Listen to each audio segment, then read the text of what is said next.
Now, the City of Johannesburg Council is expected to sit to elect a speaker today. This comes on the back of a High Court ruling which prevented Chair of Chairs Colleen Makhubelle from carrying out the responsibilities of a council speaker.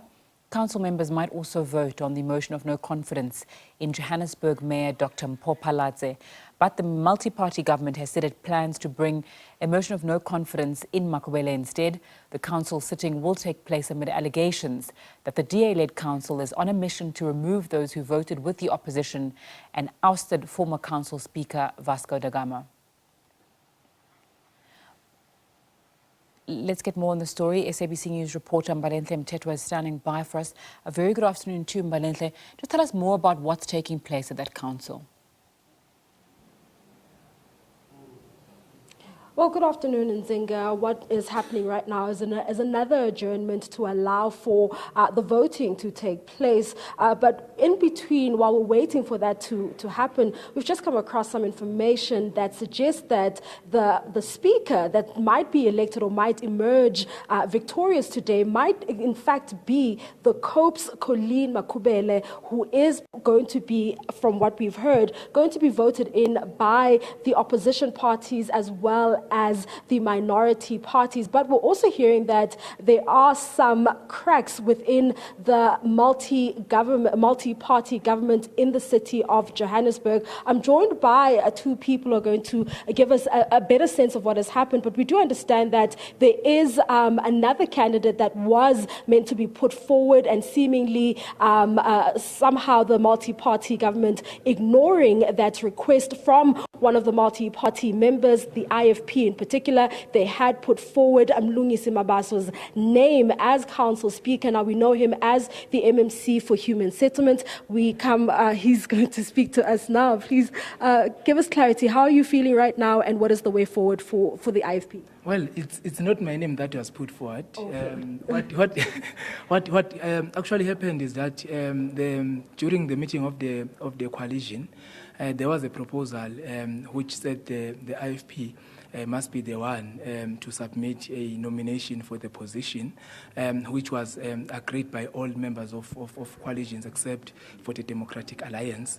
So what we then did as the party, we deliberated on the matter, then we reached a conclusion that we need to honor and respect the coalition agreement that we've signed. So if the DA is not willing to let go of the position to the IFP, then we are going to support their candidate. But the reason, in fact, or the motive behind us having to accept the proposal from the beginning was that we wanted to stabilize this government, because we see that there were instabilities in the government after the removal of the former speaker. So the IFP wanted to save this government and bring in stability in this government, but the Democratic Alliance did not accept the request from the coalition partners, because it was not from the IFP, it was from the coalition partners. IFP only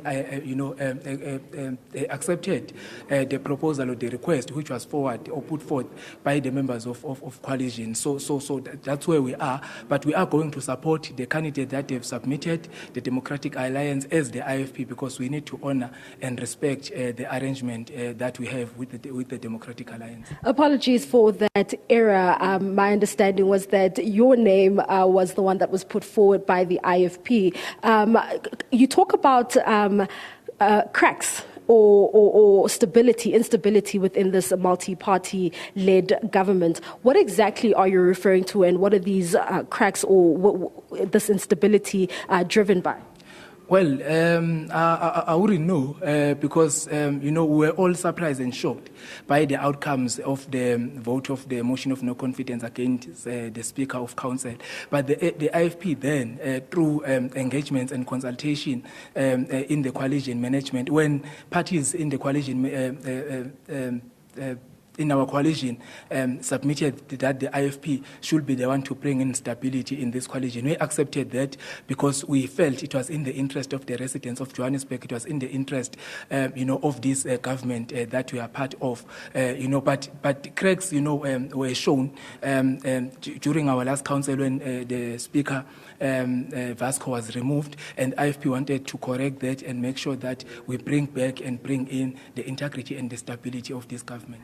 Certainly. Now, there have been allegations that there is somewhat of a purge against those who voted with the opposition benches during that motion of no confidence. Do you know of anything happening like that? I mean, you're part of the multi-party government, and...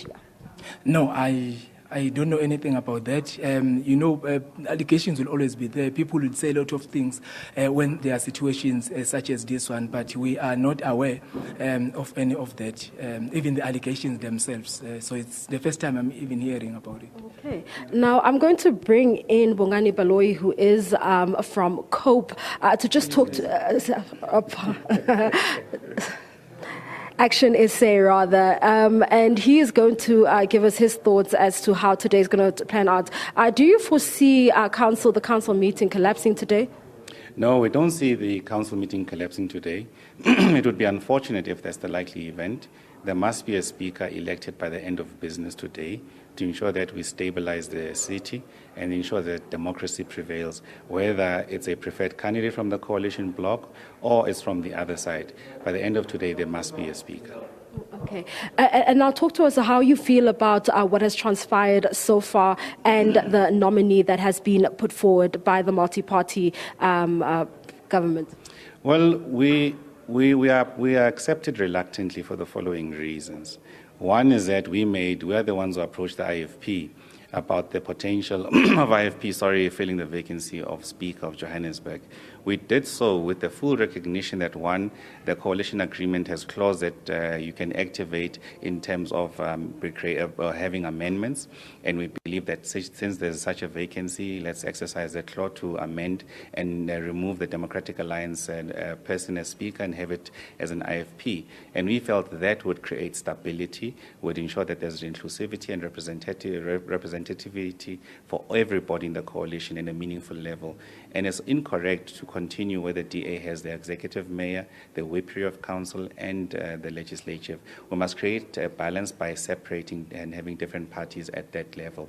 So we made that decisive intervention that we believe would have rescued the coalition and create stability and ensuring that members are entrenched and they've got something to lose in this coalition. And members like the IFP and PA have played a significant role because of where they are members, but equally in stabilizing and bringing their numbers as well.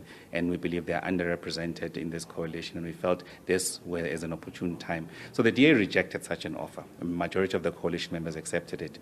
And we, disciplined members who have signatories to this coalition agreement, have said we've made a proposal, we've lost that, and now we're going to accept the outcome and support a nominee from the Democratic Alliance. However, PA has been very clear about their position. So PA in this case holds the balance of power, but will stick within the position agreed with the full reservations that we have, and also the arrogance of the DA on the eve of such a meeting to publish an opinion piece that described all of us who wanted to persuade the coalition to go to a different mechanism as minions, as rent seekers, and people who are pursued by greed. And that is deeply offensive. So if anybody sees at the end of the day that the speaker elected is not a speaker from the multi-party coalition and happens to somebody else, they must know that the DA has caused this event and this moment we find ourselves in. Okay, there you have it. That is Bongani Baloyi from Action SA. Also just getting clarity regarding that decision to nominate the speaker that we see which has been nominated right now. But what has really come out of this interview is that there are some cracks within the multi-party government in the city of Johannesburg. We will be speaking to the DA just a little bit later on to get clarity and get more information regarding this.